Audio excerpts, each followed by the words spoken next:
Isang malaking malas ang pagpasok mo sa pamilyang ito, Talia. Kung hindi ka ba naman sadyang walang kwenta at hindi marunong mag-alaga ng asawa, hindi sana kailangang maghanap ni Cesar ng ligaya sa iba. Ngayon, tingnan mo ang ginawa mo. Halos mamatay ang anak ko dahil sa kapabayaan mo. Ang bawat salita ni Doña Imelda ay parang mga latay ng latigo na humahagupit sa pandinig ni Talia. Nakatayo siya sa gitna ng malamig at puting hallway ng ospital habang ang paligid ay tila umiikot. Ang suot niyang lumang cotton dress ay basang-basa pa ng ulan, dumidikit sa kanyang balat na nanginginig sa ginaw at takot. Ngunit mas malamig pa sa ulan ang titig ng kanyang biyanan. Isang titig na punong-puno ng pagkamuhi, tila ba siya ang may hawak ng manibela nang maganap ang malagim na aksidente. Sa kanyang nanginginig na mga kamay, mahigpit na nakayakap si Talia sa isang maliit na paper bag. Sa loob nito ay ang isang pares ng sapatos para sa sanggol at ang isang sulat na punong-puno ng pangarap. Ito sana ang sorpresa niya para sa kanilang ika-6 na anibersaryo. Buong hapon siyang nagtiyaga sa harap ng mainit na kalan. Inihanda ang paboritong putahe ni Cesar gamit ang huling sentimo ng kanyang ipon mula sa pagtitinda ng mga bulaklak sa palengke. Akala niya, ang gabing ito ang magiging simula ng kanilang bagong buhay bilang isang pamilya. Ngunit ang amoy ng masarap na ulam na kanina lamang ay nagpabusog sa kanyang puso. Ngayon ay napalitan na ng masangsang na amoy ng disinfectant at kamatayan. Bakit hindi ka makapagsalita? Napipi ka na ba dahil sa kahihiyan? Muling bumuga ng apoy si Doña Imelda. Ang mga mamahaling alahas nito ay kumikinang sa ilalim ng malamig na fluorescent light. Huwag kang mag-alala, Talia. Hindi ko hahayaang masira ang pangalan ng mga tran dahil sa dumi mo. Simula ngayon, tandaan mo ito. Ikaw ang nagmamaneho ng sasakyan. Ikaw ang dahilan kung bakit nasa kritikal na kondisyon ng asawa mo. Kung gusto mong manatili sa pamamahay ko, lulunukin mo ang katotohanan ito. Hindi na nagawa pang itaas ni Talia ang kanyang paningin. Ang kanyang lalamunan ay tila binara ng libu-libong tinik.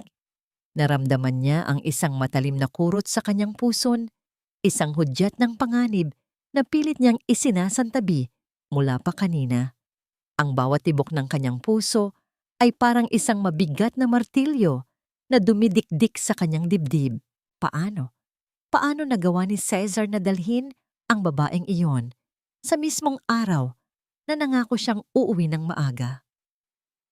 Ang imahe ng asawa niyang duguduan sa loob ng sasakyan habang nakayakap sa isang babaeng nagngangalang Bianca ay paulit-ulit na sumasagi sa kanyang isipan. Ang sakit ay hindi lamang basta emosyonal. Ito ay pisikal na parang unti-unting pinupunit ang kanyang pagkatao. Dahan-dahang nanghina ang kanyang mga tuhod. Ang hawak niyang paper bag ay bumagsak sa sahig ng walang tunog. Ngunit para kay Talia, ang pagbagsak na yon ay mas malakas pa sa anumang pagsabog. Ang sapatos ng sanggol ay gumulong palabas, marumi at tila itinapon sa gitna ng kawalang katiyakan. Napahawak siya sa kanyang tiyan. Ang kanyang mga daliri ay bumaon sa tela ng kanyang damit. Isang mainit na likido ang naramdaman niyang dumadaloy sa kanyang hita. Nanunuot sa lamig ng kanyang kasuotan. Ang mundo ay unti-unting nagdidilim. Ang boses ni Doña Imelda ay tila nanggagaling na sa ilalim ng lupa. Malayo at hindi na maunawaan. Sa gitna ng kanyang naghihingalong malay, isang tanong ang pilit na bumabangon sa kanyang isipan, tila isang multong hindi matahimik. Ito na ba ang dulo ng lahat ng aking sakripisyo? O ito pa lamang ang simula ng isang impyernong kailangan kong tawirin para mahanap ang aking sarili? Wala na ang anak mo, Talia. At sa tingin ko, iyon na ang pinakamabuting nangyari bago pa man siya mamulat sa mundong ito, nadala ang kahihiyan ng kanyang ina. Ang tinig ni Doña Imelda ay tila isang malamig na hangin na pumasok sa silid. Bit-bit ang balitang mas masakit pa sa kamatayan.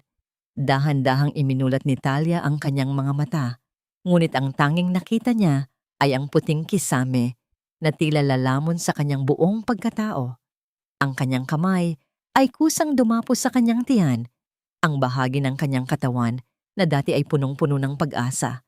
Ngunit ngayon ay wala ng iba, kundi isang guwang na kasing lalim ng bangin.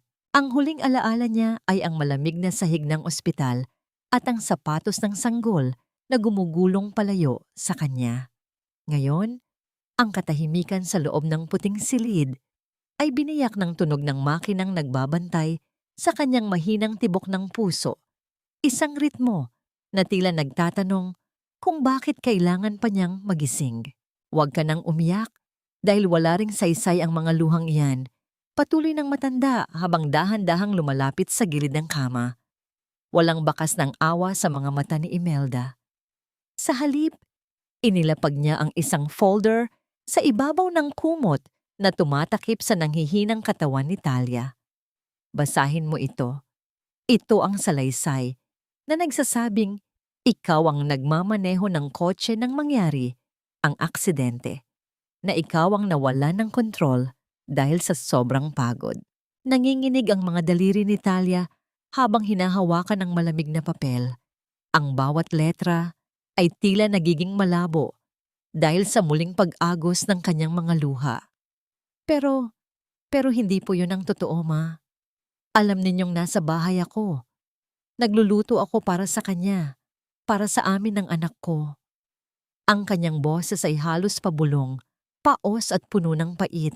Isang mapang-uyam na tawa ang kumawala sa mga labi ni Doña Imelda. Kinuha niya ang isang ballpen mula sa kanyang mamahaling bag at sa pilitang isinubsob ito sa palad ni Talia.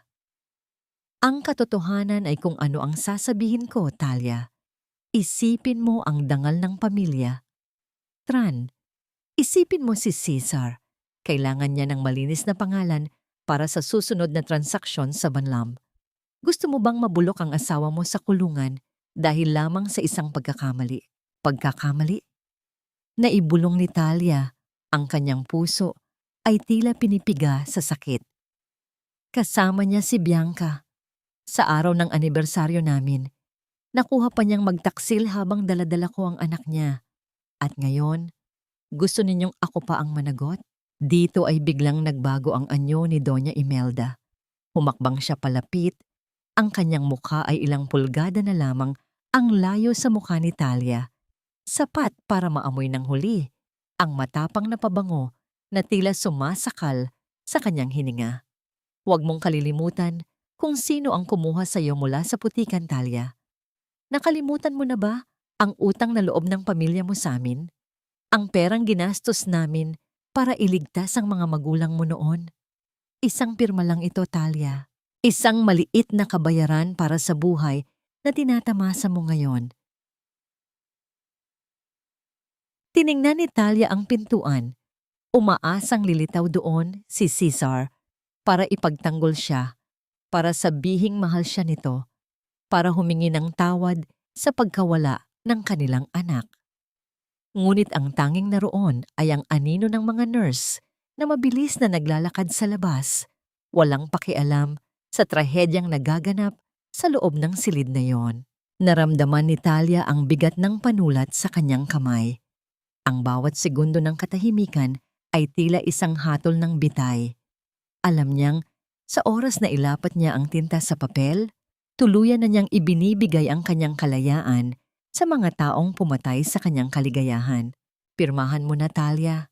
Pag-uutos ni Imelda. Ang kanyang boses ay muling naging malumanay, ngunit puno ng banta. Dahil kung hindi, baka malimutan ko kung saan nakatira ang mga kamag-anak mo sa probinsya. Baka bukas na bukas din, wala na silang bubong na masisilungan dahil sa katigasan ng ulo mo. Ang panulat ay dahan-dahang lumapit sa papel, habang ang isang patak ng luha ni Talia ay bumagsak sa puting pahina, tila isang mantsa na hindi na kailanman mabubura. Huwag kang tumayo dyan na parang estatwa, Talia. Kunan mo ng mainit na tubig si Bianca. Siguraduhin mong hindi masyadong mainit, baka mapaso ang balat niya. Ang utos ni Cesar ay parang isang malamig na tubig na ibinuhos sa bagong gising na sugat ni Talia. Kapapasok pa lamang nila sa loob ng mansyong Tran mula sa ospital, ngunit sa halip na alalayan ang asawang kapapanganak pa lamang, o mas tamang sabihing kakawala pa lamang ng anak, ay ang kanyang kalaguyo ang masusing inaalagaan ni Cesar. Si Bianca na may maliit na benda sa noo ay nakaupo sa paboritong silya ni Talia sa sala, tila isang reyna na naghihintay na pagsilbihan. Dahan-dahang humakbang si Talia patungo sa kusina. Ang bawat galaw ay nagdudulot ng matinding hapdi sa kanyang puson. Ang kanyang katawan ay hindi pa lubusang nakakabawi mula sa trahedya, ngunit tila nakalimutan na iyon ng lahat ng tao sa loob ng bahay na ito. Habang hinihintay niyang kumulo ang tubig, nakita niya ang kanyang sariling refleksyon sa ibabaw ng makintab na takure. Maputla, tuyot ang mga labi, at ang mga matang dati ay puno ng kislap, ngayon ay tila dalawang malalim na balon ng pait. Bilisan mo naman, Talia. Napakabagal mo talagang kumilos. Sigaw ni Doña Imelda mula sa sala. Kaya ka napapalitan dahil kahit simpleng pagkuha ng tubig ay hindi mo magawa ng maayos. Tandaan mo, nurse si Bianca ni Cesar.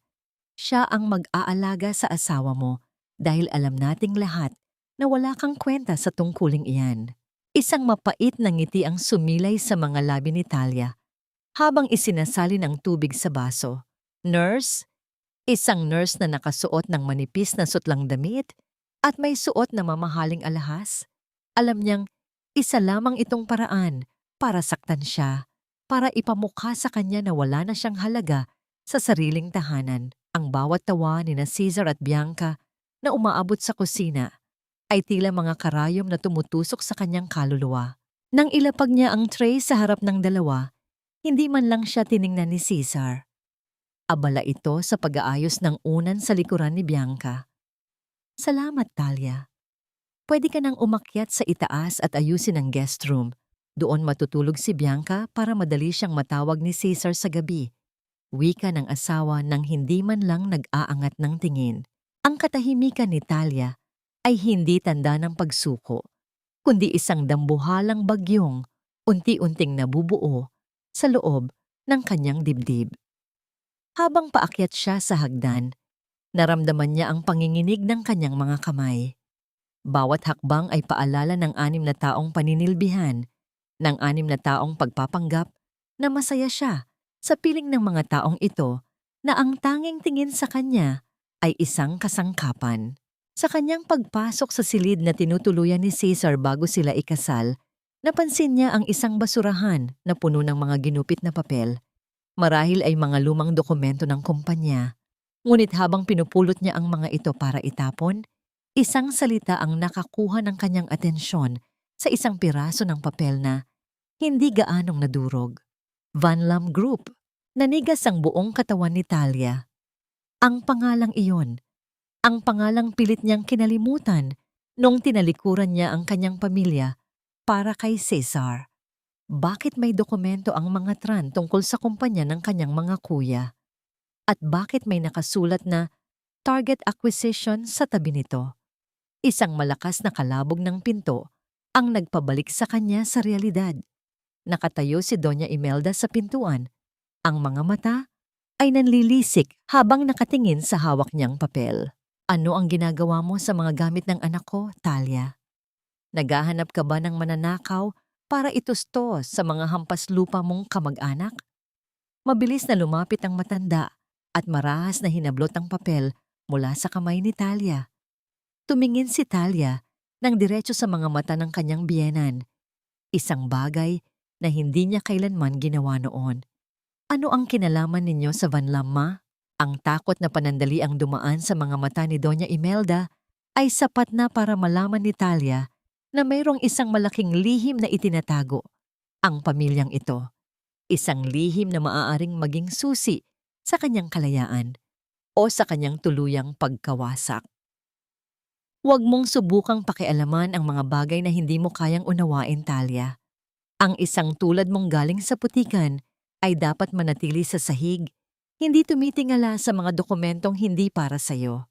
Ang boses ni Doña Imelda ay puno ng lason habang marahas niyang itinatago ang punit-punit na papel sa kanyang bulsa. Iniwan niyang nakatayo si Talia sa dilim habang ang tanging tanglaw lamang ay ang malamig na liwanag ng buwan na tumatagos sa bintana.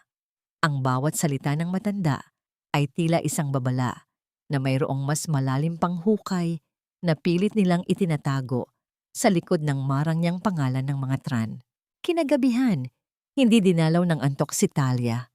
Ang kanyang isipan ay tila isang sirang plaka na paulit-ulit na itinatampok ang pangalang Van Lam Group. Bakit tila takot na takot si Doña Imelda nang mabanggit niya ang pangalang iyon? Dahan-dahan siyang bumangon mula sa kanyang maliit na higaan sa sulok ng silid, isang kama na hindi hamak na mas maliit kaysa sa malambot na kama ni Bianca sa kabilang kwarto. Habang naglalakad siya sa pasilyo patungo sa kusina para uminom ng tubig, narinig niya ang mahinang bulungan mula sa silid-aklatan ni Cesar. Ang pinto ay bahagyang nakabukas at ang anino ng dalawang tao ay gumagalaw sa dingding sa ilalim ng malamlam na dilaw na ilaw. Sigurado ka ba na hindi niya alam ang tungkol sa mga magulang niya, ma? Ang boses ni Cesar ay puno ng pagkabalisa, malayo sa mapagmataas na tono na ginagamit niya kay Talia sa harap ng ibang tao. What if she finds out? Malapit na ang merger sa Van Lam. Isang pagkakamali lang, mawawala ang lahat sa atin. Huwag kang mahina, Cesar. Tugon ni Doña Imelda na sinundan ng tunog ng pag-inom ng alak. 6 na taon nating pinaniwala ang babaeng iyan na tayo ang nagligtas sa kanya mula sa pagkakautang ng mga magulang niya. Ang akala niya, wala na siyang pamilyang babalikan dahil itinakwil siya ng mga Mercedes. Hanggat hawak natin ang kanyang utang na loob, hawak natin ang kanyang leeg. Nanigas si Talia sa kanyang kinatatayuan sa labas ng pinto. Ang hangin sa kanyang paligid ay tila naglaho. Iniwan siyang nahihilo at hindi makahinga. Ang utang na loob na 6 na taon niyang dinala bilang isang mabigat na kadena ay isang kasinungalingan. Ang lahat ng pang-aalipusta na tiniis niya, ang pagpapakumbaba niya dahil sa akalang kailangan niyang bayaran ang kabutihan ng mga tran ay bahagi lamang ng isang masamang balak. Pero ang Van Lam, kailangan natin ang pirma niya para sa authorization ng shares. Dagdag ni Cesar, na ngayon ay tila naiirita. Hindi natin pwedeng pilitin si Talia ng ganun-ganun lang. She's still legally a Mercedes when it comes to the board. Kaya nga pinapasok natin si Bianca rito, hindi ba? Para lalong madurog ang loob niya. Kapag wala na siyang matakbuhan, kapag pakiramdam niya ay siya na ang pinakakawawang nilalang sa mundo. Siya mismo ang magmamakaawa na pirmahan ang kahit anong papel, basta't wag lang natin siyang palayasin. People like her thrive on pity, Cesar. Gagamitin natin yon laban sa kanya. Dahan-dahang napaatras si Talia. Ang kanyang mga kamay ay nakatakip sa kanyang bibig para pigilan ang anumang tunog na maaaring makawala mula sa kanyang nagngangalit na dibdib. Ang bawat luhang pumatak sa kanyang pisngi ay hindi na luha ng pait, kundi luha ng isang naglalagablab na puot. Hindi siya itinakwil ng kanyang mga kuya, hindi siya iniwan ng kanyang pamilya. Ikinulong siya ng mga hayop na ito sa isang hawla ng mga kasinungalingan. Tinakbo niya ang distansya patungo sa bintana ng sala. Nais niyang makaramdam ng sariwang hangin. Ngunit sa kanyang pagtingin sa labas, sa kabila ng mataas na gate ng mansyon, napansin niya ang isang itim na sasakyang nakaparada sa ilalim ng puno. Isang lalaking naka-Amerikana ang nakatayo sa tabi nito, nakatingala sa bintana kung saan siya naroroon. Sa gitna ng dilim, nakita ni Talia ang pagningning ng isang bagay sa kamay ng lalaki. Isang singsing na may disenyong mola, ang simbolo ng mga Mercedes. Ang lalaki ay hindi gumagalaw, tila ba isang bantay na naghihintay ng tamang pagkakataon. Bago pa man makapagsalita si Talia, mabilis na sumakay ang lalaki sa sasakyan at dahan-dahang umalis, iniwan ang isang katanungang bumabagabag sa gabi. Sino ang lalaking yon at gaano nakatagal silang pinagmamasdan mula sa labas ng impyernong ito? Ang ganda ng mga bulaklak na ito, Talia. Sayang naman, mukhang kailangan na silang palitan ng mas sosyal, masyadong pangsimbahan, masyadong pangpatay. Ang tinig ni Bianca ay puno ng panunuya habang hawak-hawak niya ang isang matalim na gunting sa gitna ng maliit na hardin ni Talia. Ang mga puting talulot ng sampagita na maingat na inalagaan ni Talia sa loob ng 6 na taon ay dahan-dahang nalalaglag sa putikan. Para kay Talia, ang mga bulaklak na ito ang tanging alaala ng kanyang pagkabata. Ang tanging bagay na nag-uugnay sa kanya sa mundong dati niyang kinabibilangan bago siya naging bilanggo ng mga tran. Bianca, pakiusap. Huwag iyan. Pabulong na pakiusap ni Talia habang nakatayo sa ilalim ng matirik na araw. Ang kanyang katawan ay nanginginig pa rin sa panghihina, ngunit ang sakit sa kanyang dibdib ay mas matindi pa sa anumang pisikal na pagdurusa. Iyan na lang ang natitira sa akin. Isang malakas at mapang-asar na tawa ang kumawala kay Bianca. Sa bawat buka ng gunting, isang tangkay ng sampagita ang bumabagsak. Tila ba mga pangarap ni Talia na isa-isang pinuputol. Huwag kang umakto na parang pinapatay kita, Talia. Masyado kang madrama. Inuutusan ako ni Doña Imelda na linisin ang bakuran. Sabi niya, ang mga bulaklak na ito ay sumasalamin sa pagkatao mo. Mababa, pangkalye, at walang klas. Sa hindi kalayuan, nakatayo si Cesar sa balkonahe, humihitit ng sigarilyo habang malamig na pinapanood ang tagpo. Walang bakas ng pagpigil o awa sa kanyang mga mata. Nang tumingin si Talia sa kanya, umaasa ng kahit kaunting proteksyon, ang tanging nakuha niya ay isang mapanirang ngisi. Hayaan mo na siya, Talia, sigaw ni Cesar mula sa itaas. Masyado kang attached sa mga basurang yan. Bagay naman talaga sa'yo ang putik, hindi ba? Doon ka naman galing bago kita kinuha at binihisan. Isang hamak na tindera ng bulaklak sa Quiapo. Ang mga salita ni Cesar ay tila mga lason na pumasok sa daluyan ng dugo ni Talia. Ang lalaking pinag-alayan niya ng 6 na taon ng kanyang buhay, ang lalaking pinagkatiwalaan niya ng kanyang dangal, ay siya ring taong pumapatay sa kanyang huling hininga ng kagalakan. Dahan-dahang lumapit si Talia sa putikan at pinulot ang isang nagkapira-pirasong bulaklak. Ang bango nito ay humahalo sa amoy ng basang lupa. Isang halimuyak na tila bumubulong ng mga alaala ng kanyang mga kuya, ng tawanan sa kanilang mansyon noon, at ng pagmamahal na malayang ibinibigay sa kanya ng walang kapalit. Sa sandaling iyon, isang bagay ang namatay sa loob ni Talia, ang kanyang pag-ibig kay Cesar. At sa pagkamatay ng pag-ibig na yon, isang bagong lakas ang nagsimulang mag-alab.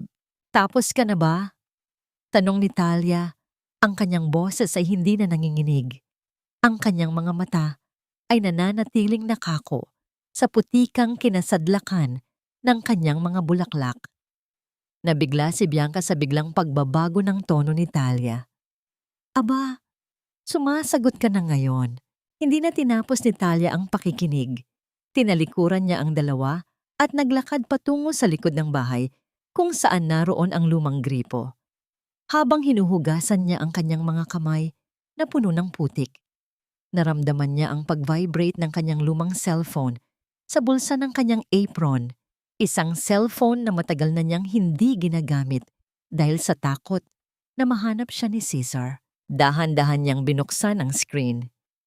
Isang unregistered number ang nagpadala ng isang mensahe na nagpatigil sa tibok ng kanyang puso. Ang mga agila ay hindi dapat nakakulong sa piling ng mga buwaya. Bumalik ka na, bunso.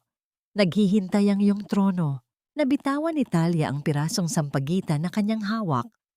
Ang mga salitang iyon, ang tanging tao lang sa mundo na tumatawag sa kanya ng bunso ay ang kanyang panganay na kuya.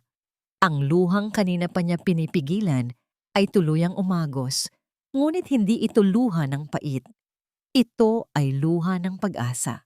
Lumingon si Talia sa direksyon ng mansyon, kung saan maririnig ang tawanan nina Cesar at Bianca. Sa unang pagkakataon, sa loob ng 6 na taon, hindi na siya natatakot. Alam na niya kung sino ang tunay na kaaway at alam na niya kung kanino siya tunay na kabilang. Sa ilalim ng malabo at aandap-andap na liwanag ng isang bumbilya sa kanyang maliit na silid, dahan-dahang lumuhod si Talia sa harap ng isang lumang baul na kahoy. Ang baul na ito ay matagal nang nakatago sa pinakamadilim na sulok ng kanyang aparador. Natatakpan ng mga lumang kumot at alikabok ng 6 na taong pananahimik. Sa bawat paghinga niya, tila nanunuot sa kanyang baga ang amoy ng nakaraan, amoy ng kahoy, ng tuyong mga dahon, at ng isang buhay na matagal na niyang pilit na ibinaon sa limot. Dahan-dahan niyang inangat ang takip ng baul. Ang tunog ng pagpihit ng lumang bisagra ay umaling-aungaw sa loob ng silid, tila isang hinaing ng isang pusong matagal nang nakakulong. Sa ilalim ng ilang piraso ng kanyang mga lumang damit, bago siya naging asawa ni Cesar, nakapan ng kanyang mga daliri ang isang maliit na pilus na kahon. Ang kulay nito ay kupas na, ngunit ang bigat nito sa kanyang palad ay tila nagpabagal sa takbo ng oras. Nang buksan ni Talia ang kahon, isang kislap ng ginto ang tumama sa kanyang mga mata. Isang singsing na may disenyong mola, isang gintong angkla na nababalot ng mga maliliit na diamante. Ito ang simbolo ng mga Mercedes, ang pamilyang kinabibilangan niya bago siya nabulag ng maling pag-ibig. Habang hinahawakan niya ang singsing, tila naramdaman niya ang init ng mga yakap ng kanyang 4 na kuya. Naalala niya ang boses ni Kuya Gabriel, ang panganay, na nagsabing ang angklang ito ang magpapaalala sa kanya na kahit anong bagyo ang dumating, hinding-hindi siya malulunod dahil may pamilya siyang laging sasagip sa kanya. Nasaan na ang tapang mo, Talia?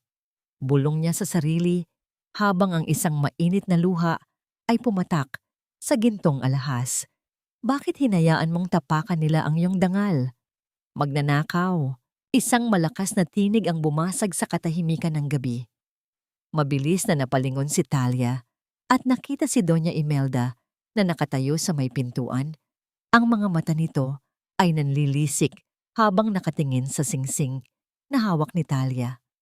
Ang matanda ay nakasuot pa ng kanyang mahabang pantulog, ngunit ang kanyang mukha ay punong-puno ng galit at kasakiman. Sinasabi ko na nga ba, hindi ka lang isang hampas lupa, isa ka ring kriminal.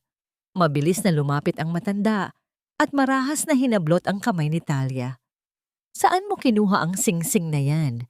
Saan mo ninakaw ang ganito kamahal na alahas? Imposibleng pag-aari mo ito dahil kahit ang buong angkan ninyo ay hindi kayang bumili kahit ng isang diamante nito. Akin ito, ma. Pag-aari ko ito bago pa ako pumasok sa pamamahay na ito. Sagot ni Talia, pilit na binabawi ang kanyang kamay. Ang kanyang boses ay may bagong determinasyon, isang klase ng tibay na hindi pa nakikita ni Imelda sa loob ng 6 na taon. Isang malakas na sampal ang dumapo sa pisngi ni Talia, sapat na para mapaupo siya muli sa sahig. Huwag mo akong sasagutin ng ganyan. Akala mo ba ay maloloko mo ako? Ang isang tulad mong tinitira lang namin dahil sa awa ay magkakaroon ng ganitong kayamanan. Amin na ito. Mabilis na kinuha ni Imelda ang singsing mula sa kahon at tiningnan ito ng maigi sa ilalim ng ilaw. Ang kanyang mga mata ay kumislap sa kasakiman. Ito ang magbabayad sa lahat ng perwisyong ibinigay mo sa amin. At huwag kang magkakamaling magsumbong kay Cesar dahil sisiguraduhin kong sa kulungan ang tuloy mo bago pa sumikat ang araw. Tiningnan ni Talia ang kanyang biyenan habang dahan-dahang tumatayo. Hindi siya umiyak, hindi siya nagmakaawa. Sa halip, isang malamig na katahimikan ang bumalot sa kanya. Alam niyang ang singsing na yon ang huling ebidensya na kailangan ni Imelda para sa sarili nitong kasakiman. Ngunit para kay Talia, ang pagkuha ni Imelda sa singsing ay ang huling pagkakamaling gagawin ng pamilya. Tran, sige, kunin ninyo, ma. Malamig na sabi ni Talia. Pero tandaan ninyo, ang bawat diamante sa singsing na yan ay may katumbas na halaga na hindi ninyo kayang bayaran sa oras na malaman ng tunay na nagmamay-ari niyan kung nasaan na ito. Anong sinabi mo? Susugurin sana muli siya ni Imelda nang biglang bumukas ang pinto at pumasok si Caesar, mukhang iritado at pagod. Ano na naman bang gulo ito sa kalagitnaan ng gabi? Sigaw ni Caesar, ngunit nang makita niya ang singsing sa kamay ng kanyang ina, napatigil siya. Isang pamilyar na kaba ang dumaan sa kanyang mukha. Ayaw ko ng mga ganitong klase ng pagkain, Talia. Hindi mo ba alam na maselan ang sikmura ni Bianca? Bakit mo kami pinapakain ng ganitong pangmahirap na putahe? Ang boses ni Caesar ay umalingaw-ngaw sa buong dining room, sapat na para manginig ang baso ng tubig sa harap ni Talia. Nakatitig si Talia sa kanyang mga kamay na may mga paso pa mula sa pagluluto ng pinakbet at pritong isda. Mga pagkaing dati ay paborito ni Caesar bago ito naging abala sa pag-akyat sa mataas na lipunan.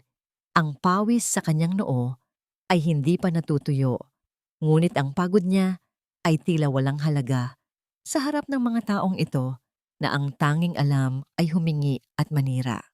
Sa tapat niya, nakaupo si Bianca na tila isang prinsesa, diring-diri na tinitingnan ang pagkain. Ngunit ang mas masakit para kay Talia ay ang makita ang gintong angklang singsing ng kanyang pamilya na suot na ngayon ni Doña Imelda. Ang singsing na simbolo ng dangal ng mga Mercedes ay nagniningning sa daliri ng babaeng walang ibang ginawa, kundi ituring siyang basura. Kulang ka talaga sa pansin, Talia, ani Doña Imelda habang dahan-dahang hinihiwa ang isda. Tila bawat galaw niya ay isang insulto.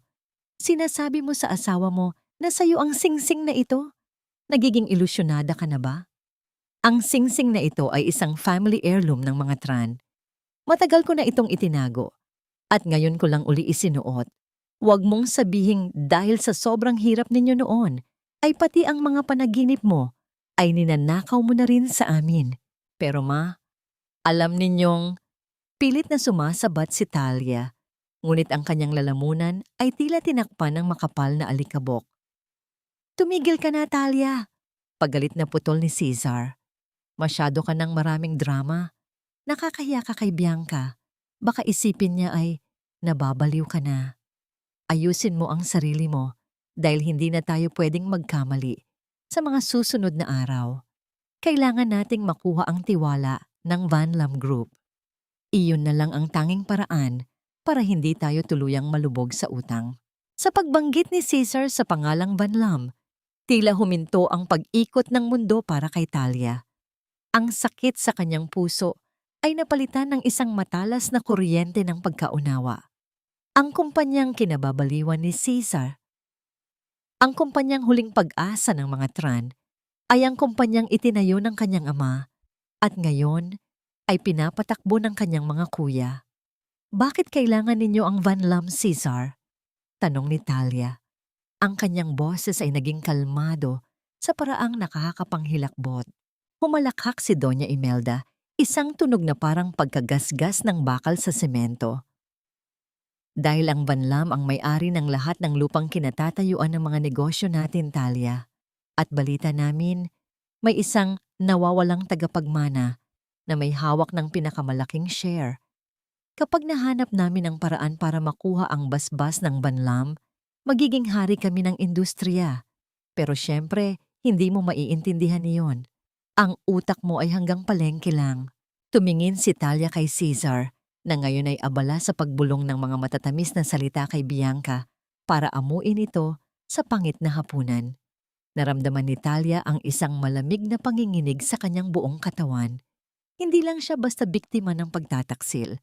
Siya ang susi na pilit nilang ninanakaw nang hindi nila nalalaman. Ang mga Tran ay nagnanais na pumasok sa lungga ng mga Mercedes, bitbit ang ninakaw na alahas at ang dinurog na puso ng kaisa-isang babae ng pamilyang iyon. Isang mitya ng galit ang sumiklab sa kaibuturan ng kanyang pagkatao, isang apoy na hindi na kayang patayin ng anumang luha. Dahan-dahang tumayo si Talia, hindi pinapansin ang mga mapanuring tingin ng tatlo. Kinuha niya ang kanyang plato at dinala ito sa kusina nang walang imik. Habang nakatalikod siya, Isang tanong ang nagpaulit-ulit sa kanyang isipan, tila isang sumpa na handa ng magkatotoo. Ano kaya ang gagawin ni Cesar kapag nalaman niyang ang babaeng ginagawa niyang katulong ay ang reynang maaari niyang luhuran para sa kanyang kaligtasan? Kuya, gusto ko nang umuwi. Ang mga salitang iyon ay halos hindi makawala sa lalamunan ni Talia, tila mga bubog na bumabara sa kanyang bawat paghinga. Nakatayo siya sa ilalim ng isang madilim at lumang waiting shed, malayo sa mansyon ng mga tran. Ang ulan ay dahan-dahang pumapatak. Ang bawat butil nito ay malamig na dumadampi sa kanyang balat. Ngunit mas malamig pa rin ang pakiramdam ng kanyang nag-iisang puso. Hawak niya ang isang lumang handset ng pampublikong telepono. Ang kanyang mga daliri ay nanginginig habang hinihintay ang sagot mula sa kabilang linya. Ang numerong 6 na taon niyang itinago sa pinakamalalim na sulok ng kanyang alaala. Ang mahabang tunog ng linya ay paulit-ulit na dumarating sa kanyang pandinig. Bawat segundo ay tila 1 taon ng paghihintay. Sa bawat tibok ng kanyang puso, naaalala niya ang mukha ni Cesar, ang mapang-aping tawa ni Bianca, at ang ninakaw na singsing sa daliri ni Doña Imelda. Hello? Sino ito? Ang boses na yon, ang baritono at maautoridad na boses ni Gabriel Mercedes, ang kanyang panganay na kuya. Sa isang saglit, ang 6 na taon ng pagdurusa, ang sakit ng pagkawala ng kanyang anak, at ang lahat ng pang-aalipusta ay biglang sumabog sa loob ni Talia. Napakapit siya ng mahigpit sa bakal na kable ng telepono. Ang kanyang tuhod ay unti-unting nanghihina hanggang sa mapaupo siya sa malamig at basang semento. Kuya Gabriel, si Bunso ito. Pabulong niyang sagot kasabay ng isang hikbi na hindi na niya kayang pigilan. Katahimikan, isang nakabibinging katahimikan ang namayani sa kabilang linya. Naririnig ni Talia ang mabilis na paghinga ng kanyang kuya, ang gulat na tila nagpatigil sa mundo ng isang makapangyarihang lalaki. Talia? Talia, ikaw ba talaga yan? Ang boses ni Gabriel ay basag, puno ng hindi maipaliwanag na emosyon, galit, pangungulila, at labis na kagalakan. Nasaan ka? Saan ka nila itinago? 6 na taon, Talia. 6 na taon kaming naghahanap. Halos baligtarin namin ang buong mundo para lang mahanap ka. Patawad, kuya. Patawad dahil naniwala ako sa kanila. Wika ni Talia sa gitna ng kanyang pag-iyak. Sinabi nila sa akin na itinakwil niyo na ako. Sinabi nila na wala na akong pamilyang babalikan. Ikinulong nila ako sa mga kasinungalingan habang unti-unti nilang kinukuha ang lahat sa akin. Sino? Ang mga tran ba? Ang tinig ni Gabriel ay biglang naging malamig na parang yelo. Ang uri ng boses na nagpapayanig sa mga board meeting ng Van Lam. Pupunta kami riyan ngayon din. Susunduin ka namin, Talia. Hinding-hindi ka na nila mahahawakan muli. Sasabihan ko sina Rafael, Michael at Samuel, walang matitira sa pamilyang yan kapag natapos kami. Huwag muna, kuya. Mabilis na pigil ni Talia habang pinapahid ang kanyang mga luha gamit ang kanyang maruming apron. Ang kanyang mga mata ay tumalim. Ang dati ay punong-puno ng takot. Ngayon ay nagniningning na sa determinasyon. Huwag kayong susugod nang wala ako. Gusto kong makita nila kung sino ang totoong biktima. Gusto kong makita ang mukha ni Cesar kapag nalaman niyang ang basura na itinuturing niya ay ang reynang hindi niya kailanman maaabot. Anong balak mo, Bunso? Tanong ni Gabriel. Bakas ang pag-aalala, ngunit naroon din ang paghanga sa bagong tatag ng kanyang kapatid. May darating na okasyon, kuya. Ang signing ng merger sa Van Lam. Ihanda niyo ang pinakamalaking entablado para sa akin. Gusto kong bumalik sa pamilya Mercedes, hindi bilang isang talunan, kundi bilang isang babaeng marunong nang lumaban. Pero sa ngayon, hayaan niyo muna silang magsaya sa kanilang mga kasinungalingan. Hayaan niyo silang maniwala na panalo na sila. Ibinaba ni Talia ang telepono. Ang tunog ng pagkakabit ng handset ay tila isang hudyat ng digmaan. Habang naglalakad siya pabalik sa mansyon ng mga tran, hindi na siya ang babaeng nakayuko. Ang ulan ay patuloy pa ring pumapatak. Ngunit sa pagkakataong ito, tila hinuhugasan nito ang lahat ng dumi at kahihiyan ng kanyang nakaraan. Pumasok siya sa likurang pinto ng bahay, kung saan sinalubong siya ni Bianca na may hawak na baso ng alak, nakataas ang kilay at may mapangaping ngiti. Saan ka nanggaling, Talia? Mukha kang basang sisiw na naman. Huwag mong sabihing nagbalak kang tumakas. Sino namang tatanggap sa isang tulad mo sa labas? Tiningnan ni Talia si Bianca ng diretso sa mga mata. Isang maikli at malamig na ngiti ang sumilay sa kanyang mga labi. Isang ngiting hindi kailanman nakita ng kahit sino sa bahay na yon. Nagpahangin lang ako, Bianca. Simpleng sagot ni Talia bago ito nilagpasan. Dahil baka bukas makalawa, hindi na kayo makahinga sa loob ng bahay na ito. Isang malaking biro lang ang lahat, Cesar. Akala mo ba ay papayag akong magbuntis at masira ang katawan ko nang wala pa tayong hawak na katiyakan? Ginagamit ko lang ang batang ito para mas lalong madiin ang mami mo na ibigay sa atin ang lahat at para mapabilis ang pagpirma ng bobong asawa mo. Ang tawa ni Bianca ay tila isang matalim na kutsilyo na humihiwa sa katahimikan ng pasilyo. Nakatayo si Talia sa labas ng silid, hawak ang isang baso ng gatas na ipinapakuha sa kanya ni Cesar para sa maselang kalagayan ni Bianca. Ang baso ay malamig sa kanyang palad, ngunit ang kanyang buong katawan ay tila nasusunog sa apoy ng galit at pait. Ang bawat salitang lumalabas sa bibig ng babaeng yon ay isang insulto sa alaala ng kanyang anak, ang tunay na buhay na nawala sa kanya sa mismong ospital kung saan nagsimula ang lahat. Hinaan mo ang boses mo, Bianca. Narinig ni Talia ang boses ni Cesar. Walang bakas ng pagkagulat o galit. Hayaan mo na. Kapag nakuha na natin ang pirma ni Talia sa merger documents ng Banlam, pwede na nating sabihin na nakunan ka. Sa oras na yon, wala na tayong kailangan sa kanya. Itatapon natin siya sa kalsada kung saan natin siya nahanap. Hahayaan ko siyang mabulok sa kahihiyan habang tayo ay nagpapakasasa sa yaman ng mga Mercedes. Naramdaman ni Talia ang panginginig ng kanyang mga tuhod. Ang baso ng gatas sa kanyang kamay ay dahan-dahang tumatagilid. Tila ba ang kanyang lakas ay unti-unting nananakaw ng mga salitang naririnig. Ang lalaking ito, ang lalaking minahal niya ng higit sa kanyang sarili, ay hindi lamang isang manloloko. Siya ay isang halimaw na walang kaluluwa. Ang pagkawala ng kanilang anak ay naging isang kasangkapan lamang para sa kanilang mga sakim na black. Napahawak si Talia sa dingding. Ang kanyang mga kuko ay tila ibig bumaon sa semento. Ang sakit ng kanyang nakaraan ay muling nagbalik. Ang pakiramdam ng dugo ang damit, ang lamig ng silid sa ospital, at ang huling tibok ng kanyang sanggol na tila nagpapaalam. Habang ang dalawang tao sa loob ay nagtatawanan at nagpaplano ng kanyang pagkawasak, si Talia ay nakikipaglaban sa isang dambuhalang alon ng emosyon na nais lumunod sa kanya. Mabuti na lang at nawala ang bata ni Talia. Dagdag pa ni Bianca na sinundan ng tunog ng pag-unat ng kanyang katawan sa kama. Kundi, baka maging sagabal pa yon sa plano natin. Isang basurang bata mula sa isang basurang ina. Maswerte ang batang yon dahil hindi na niya kailangang mamuhay sa mundong ito bilang isang talunan. Dito ay tila huminto ang tibok ng puso ni Talia.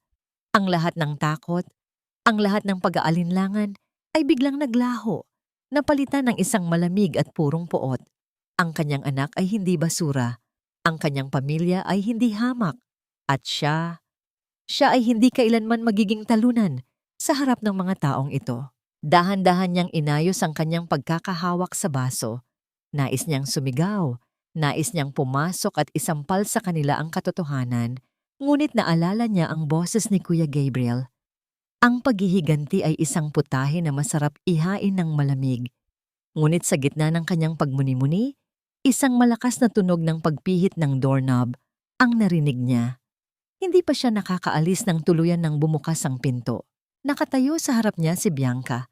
Suot ang isang manipis na pantulog Ang kanyang tiyan na tila umbok ay halatang gawa lamang sa padding ng tela na hindi pa maayos na naisara. Nanlaki ang mga mata ni Bianca nang makita si Talia na nakatayo roon. Ang mga mata ay namumula at puno ng hindi maipaliwanag na kislap. "Talia, kanina ka pa ba riyan?" Ang tanong ni Bianca. Ang kanyang boses ay biglang naging matalas, na wala ang pagpapanggap na mahina. Sa loob ng silid, napatayo rin si Cesar at tumingin sa pintuan. Ang katahimikan sa pagitan nila ay tila isang lubid na unti-unting napapatid. Tumingin si Talia sa tiyan ni Bianca, pagkatapos ay diretso sa mga mata nito. Isang mapait na ngiti ang sumilay sa kanyang mga labi. Isang ngiting nagpatahimik sa buong paligid. "Ano ang tinitingin-tingin mo, Talia? Bingi ka na nga. Pati ba naman mata mo ay nagiging bastos na rin?" Ang boses ni Bianca ay biglang tumalas. Ang kanyang mga kamay ay mabilis na humawak sa bahagi ng kanyang pantulog, kung saan bahagyang nakausli ang telang ginamit niya bilang padding sa kanyang tiyan. Ang kaba sa kanyang mga mata ay panandalian lamang. Agad itong napalitan ng nakasanayang pagmamayabang at panlalait. Dahan-dahang pumasok si Cesar mula sa loob ng silid. Ang kanyang mukha ay madilim at puno ng paghihinala. "Talia," tinatanong ka ni Bianca, "kanina ka pa ba riyan sa labas? Anong narinig mo?" Naramdaman ni Talia ang mabilis na pagtibok ng kanyang puso, ngunit sa halip na manginig sa takot, isang kakatwang kapayapaan ang bumalot sa kanya. Ito na ang simula ng kanyang paglalaro.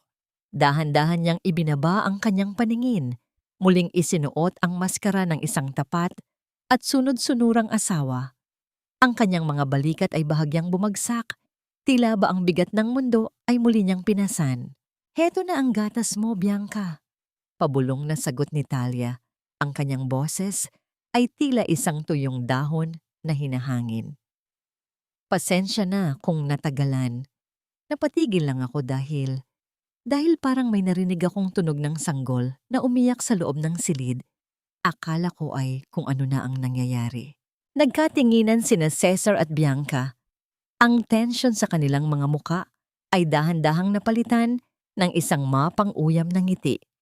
Para sa kanila, si Talia ay tuluyan ng nabaliw dahil sa pagkawala ng kanyang anak. Ang pag-iyak na binanggit niya ay itinuring nilang guni-guni ng isang babaeng sira na ang isipan, umiiyak? Baka ang sarili mong utak ang umiiyak sa sobrang dumi, Talia. Natatawang wika ni Bianca habang marahas na kinukuha ang baso ng gatas mula sa tray. "Sige na, lumayas ka na sa harap namin. Nakakasira ka ng mood." Ngunit bago pa man makahakbang paalis si Talia, tiningnan niya si Cesar nang may halong pag-aalala. "Cesar, narinig ko rin na may problema kayo sa Van Lam. Alam mo, noong nasa palengke pa ako, marami akong naririnig tungkol sa mga Mercedes. Sinasabi nila na napakahigpit nila sa mga pirma at dokumento. Kung gusto mo, pwede kitang tulungan sa pag-aayos ng mga papeles mo, kahit ito man lang ay magawa ko para sa'yo. Bilang pambayad sa lahat ng tulong ni Doña Imelda sa akin." Isang kislap ng kasakiman ang dumaan sa mga mata ni Cesar. "Tulungan? Ano namang alam mo sa mga papeles ng malalaking kumpanya, Talia?" "Wala akong alam sa negosyo, Cesar. Pero alam ko kung paano mag-ayos ng mga dokumento para magmukhang tapat at maayos. Natuto ako niyan nung nagtitinda pa ako ng bulaklak. Mas madaling makuha ang tiwala ng mga Mercedes kung ang mga papeles ay mukhang galing sa puso." Madamdaming dagdag ni Talia habang ang kanyang puso ay lihim na humahalakhak sa katusuhan ng kanyang sariling salita. Napaisip si Cesar. Ang merger sa Van Lam ay nakasalalay sa kung paano niya mapapapirma ang board of directors at kailangan niya ng isang taong hindi magsususpetsya sa kanyang mga hidden clauses. Sino pa nga ba ang mas mainam gamitin kundi ang kanyang tanga at bulag na asawa? "Sige," pagsang-ayon ni Cesar na sinamahan ng isang mapanuring tingin. "Bukas, dadalhin ko sa iyo ang ilang draft ng kontrata. Siguraduhin mo lang na hindi ka magkakamali. Dahil kung hindi, huling araw mo na sa bahay na ito. Salamat, Caesar, sagot ni Talia habang dahan-dahang tumatalikod. Kinabukasan, isang marangyang sobrang kulay ginto ang dumating sa mansyon. Dinala ito ng isang lalaking nakauniforme ng Van Lam Group. Si Doña Imelda ang mismong tumanggap nito at ang kanyang malakas na tawa ay umalingaw-ngaw sa buong sala. Cesar! Bianca! Halikayo rito! Sigaw ng matanda. Dumating na ang imbitasyon para sa Grand Ball ng Van Lam sa Manila Hotel. Ito na ang pagkakataon nating makilala ang mga Mercedes. Mabilis na bumaba ang dalawa mula sa itaas. Ngunit nang basahin ni Doña Imelda ang imbitasyon, biglang nagbago ang kulay ng kanyang muka. Bakit, ma? Anong problema? Tanong ni Cesar. Nakasaad dito? The presence of the CEO and his legal wife is strictly required for the formal introduction of the merger partners. Walang binanggit tungkol sa ibang kasama. Basa ni Doña Imelda habang ang kanyang tingin ay matalim na lumingon kay Talia na noon ay nagpupunas ng alikabok sa isang vase sa sulok. Napatigil si Talia sa kanyang ginagawa. Ang legal wife. Sa gitna ng katahimikan ng mansyon, naramdaman ni Talia ang pagdating ng kanyang unang malaking pagkakataon. Tumingin si Bianca kay Cesar. Ang mukha nito ay namumula na sa galit at inggit. Huwag kang magkakamali. Nahiyain ako sa harap ng mga Mercedes, Talia. Magsuot ka ng maayos at higit sa lahat, huwag kang magsasalita hanggat hindi kita binibigyan ng hudyat. Ipakita mo sa kanila na kahit paano ay may breeding ang asawa ko. Kahit alam nating lahat na galing ka lang sa kalsada. Ang mga salitang yun ni Cesar ay tila mga huling pako na ibinabaon sa kabaong ng kanilang pagsasama. Inihagis niya sa ibabaw ng kama ang isang kahon na naglalaman ng isang simpleng asul na bestido. Kumpara sa mga mamahaling gown na binibili niya para kay Bianca, ang damit na ito ay tila isang mumurahing basahan na pilit lamang pinaganda. Ngunit para kay Talia, wala nang saysay ang ganda ng suot kung ang kaluluwa ng taong nagbibigay nito ay kasing itim ng uling. Susunod ako sa gusto mo, Cesar. Pabulong na sagot ni Talia habang nakatingin sa kawalan. Gagawin ko ang lahat para maging maayos na asawa sa gabi ng Grand Ball. Isang mapanuyang ngisi ang isinagot ni Cesar bago niya nilisan ang silid. Hindi niya napansin ang kakaibang kislap sa mga mata ni Talia.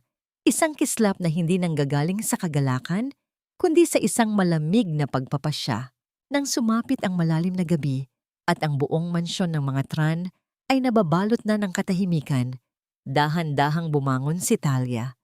Hindi siya nagdala ng anumang maleta. Ang tanging bitbit niya ay ang kanyang sarili at ang matinding pagnanais na tuldukan ang 6 na taon ng paghihirap. Naglakad siya patungo sa maliit na mesa sa sulok ng silid kung saan naroon ang isang baso ng alak na iniwan ni Cesar. Isang alak na kasing pait ng mga luhang iniyak niya sa bahay na ito. Dahan-dahan niyang hinugot ang kanyang wedding ring mula sa kanyang daliri. Ang singsing na ito, na dati ay itinuturing niyang simbolo ng pangako, ngayon ay tila isang kadenang bakal na sumasakal sa kanyang kalayaan. Binitiwan ni Talia ang singsing sa loob ng baso. Ang tunog ng pagtama ng ginto sa ilalim ng kristal ay hindi narinig sa katahimikan ng gabi. Ngunit sa pandinig ni Talia, iyon ang pinakamalakas na hudyat ng kanyang paglaya. Ang gintong singsing ay dahan-dahang lumubog sa madilim na likido, tila isang bangkay na ibinaon sa limot. Paalam, Cesar. Paalam sa babaeng pinatay mo 6 na taon na ang nakalilipas. Bulong niya sa hangin. Lumabas si Talia sa likurang pinto ng mansyon. Hindi man lamang lumingon sa naglalakihang pader na naging bilangguan niya. Ang malamig na hangin ng madaling araw ay dumampi sa kanyang mukha, tila isang basbas ng kalikasan sa kanyang muling pagsilang. Sa dulo ng madilim na kalsada, isang itim na sasakyan ang dahan-dahang lumapit. Ang mga ilaw nito ay tila 2 mata ng isang higanting nagbabantay. Bumukas ang pinto ng sasakyan at lumabas ang isang lalaking naka-Amerikana, si Gabriel, ang kanyang kuya. Ang kanyang mga mata ay puno ng pag-aalala at galit. Ngunit nang makita niya ang kanyang kapatid na naglalakad ng tuwid at may taas na noo, isang tipid na ngiti ang sumilay sa kanyang mga labi. "Handa ka na ba, bunso?" tanong ni Gabriel habang inaalalayan si Talia sa pagsakay. "Higit pa sa handa, kuya," sagot ni Talia. Ang kanyang boses ay matatag na parang bakal. "Dalhin niyo ako sa inyo. Gusto ko nang makita ang mga kuya ko." Dinala siya ng sasakyan sa isang pribadong helipad sa labas ng lungsod. Doon, sa ilalim ng liwanag ng mga searchlights at ang tunog ng umiikot na ilisin ng helicopter, nakatayo ang tatlo pa niyang mga kuya, sina Rafael, Michael at Samuel. Ang apat na hari ng Van Lam Group, ang apat na lalaking kayang pabagsakin ang buong ekonomiya sa isang kumpas lamang ng kamay, ay naroon lahat para sa kanya. Sinalubong siya ng mga ito ng mahihigpit na yakap. Wala silang sinabing kahit anong panunumbat. Ang tanging naroon ay ang init ng pamilyang matagal niyang ipinagkait sa kanyang sarili. Habang paangat ang helicopter patungo sa kanilang mansyon, tiningnan ni Talia ang nagliliwanag na lungsod sa ibaba. Ang gabi ng Grand Ball ay nalalapit na, at sa gabing iyon, hindi isang biktima ang haharap sa mga tran, kundi isang bagyong matagal nang kinimkim ang lakas, handang wasakin ang lahat ng kasinungalingang itinayo sa ibabaw ng kanyang pagdurusa show. "Nasaan na ba ang asawa mong hampas lupa, Caesar?" Baka natakot na at tuluyan nang nagtago sa ilalim ng tulay kung saan siya nararapat. O baka naman na-realize niya na kahit anong gawin niyang bihis, hindi niya kayang pantayan ang kislap ng mga taong naririto. Ang boses ni Bianca ay punong-puno ng panunuya, habang dahan-dahan niyang inaayos ang kanyang pulang gown na labis na naglalantad ng balat.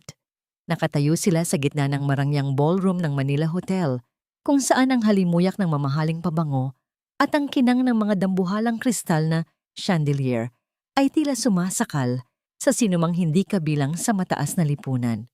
Sa tabi niya, si Caesar ay hindi mapakali, panakanakang tinitingnan ang kanyang mamahaling relo habang ang pawis ay dahan-dahang gumagapang sa kanyang sentido. "Hayaan mo na siya, Bianca. Siguradong hiyang-hiya iyon, kaya hindi na nagpakita. Mas mabuti na rin ito para hindi niya tayo mapahiya sa harap ng mga investors," tugon ni Caesar, bagaman ang kanyang boses ay bakas ng matinding kaba. Kaninang umaga pa niya hinahanap si Talia sa buong mansyon, ngunit tanging ang baso ng alak na may nakalubog na wedding ring ang kanyang nahanap, isang bagay na hindi niya maipaliwanag sa kanyang mommy.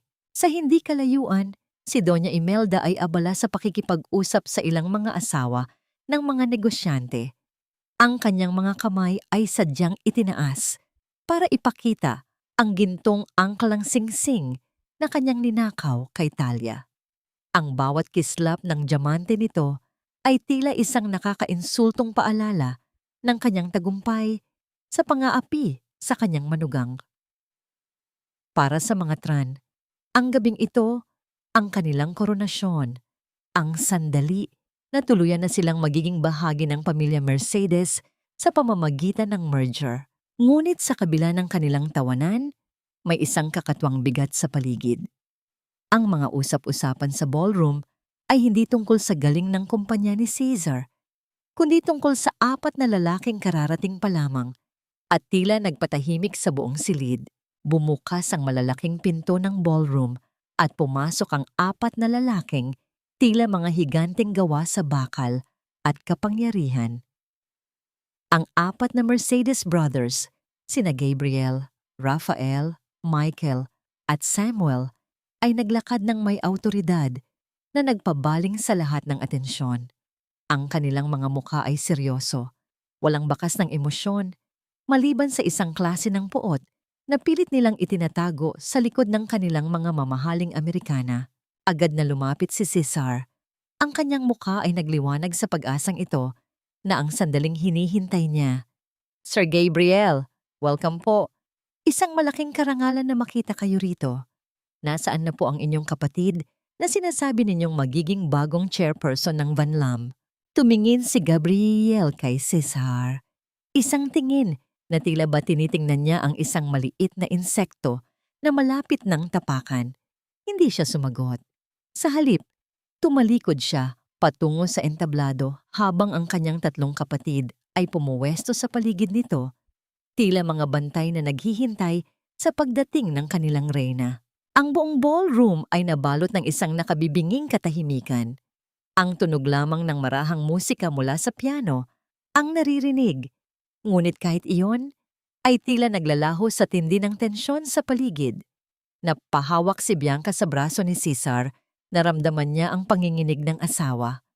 Si Doña Imelda naman ay tila naging estatwa habang mahigpit na hawak ang kanyang ninakaw na singsing.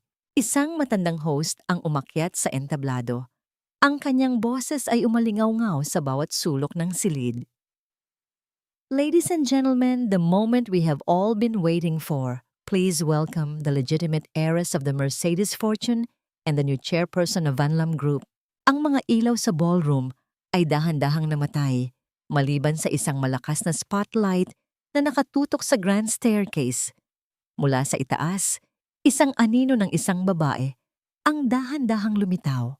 Suot niya ang isang napakarangyang Filipiniana na kulay ginto at itim. Ang kanyang buhok ay maayos na nakaayos at sa kanyang leeg ay nagniningning ang isang kwintas na tanging mga Mercedes lamang ang may kakayahang magmay-ari. Habang dahan-dahang bumababa ang babae, ang puso ni Cesar ay tila tumalon palabas ng kanyang dibdib. Ang mukhang iyon, ang mga matang iyon na dati ay puno ng takot, ngunit ngayon ay nagniningning sa kapangyarihan. Hindi maaari ito, pabulong na wika ni Cesar. Ang kanyang baso ng champagne ay dahan-dahang dumulas mula sa kanyang kamay at nabasag sa sahig nang walang ingay dahil sa kapal ng carpet. Si Talia Mercedes ay nakatayo na sa huling baitang ng hagdan, tinitingnan ng pamilya Tran ng may isang malamig at mapanganib na ngiti. Ang bawat hakbang niya patungo sa mikropono ay tila isang hatol ng kamatayan para sa lahat ng mga kasinungalingang itinayo ni na Cesar at Doña Imelda. Ang katahimikan sa loob ng Manila Hotel ay tila isang telang marahas na hinapak. Walang sino man ang nangahas na huminga ng malakas habang dahan-dahang naglalakad si Talia Mercedes sa gitna ng ballroom. Ang bawat kalansing ng kanyang mga gintong palamuti ay tila isang kampana na naghuhudyat ng katapusan para sa pamilya Tran. Ang dati ay nakayukong tindera ng bulaklak, ngayon ay naglalakad na may awtoridad na nagpapatigil sa tibok ng puso ng bawat panauhin. Huminto si Talia sa harap mismo ni Cesar. Ang amoy ng mamahaling pabango ni Talia ay humahalimuyak sa hangin. Isang amoy na malayo sa amoy ng sabon at pawis na nakasanayan ni Cesar mula sa kanyang asawa. Tumingin si Talia nang diretso sa mga mata ni Cesar. Ang mga matang dati ay puno ng pagsamba, ngunit ngayon ay kasing lamig na ng yelo sa Antarctica. Cesar, ang boses ni Talia ay malumanay, ngunit bawat salita ay tila isang talim na humihiwa sa hangin. Hindi mo bababatiin ang iyong asawa? Ang baso ni Cesar na nabasag sa sahig ay nag-iwan ng mantsa sa kanyang sapatos, ngunit hindi niya ito napansin. Ang kanyang lalamunan ay tila tinubuan ng mga tinik. Hindi siya makapagsalita. Ang kanyang mga labi ay nanginginig, sinusubukang bumuo ng mga salita na ayaw lumabas. Talia, anong ibig sabihin nito?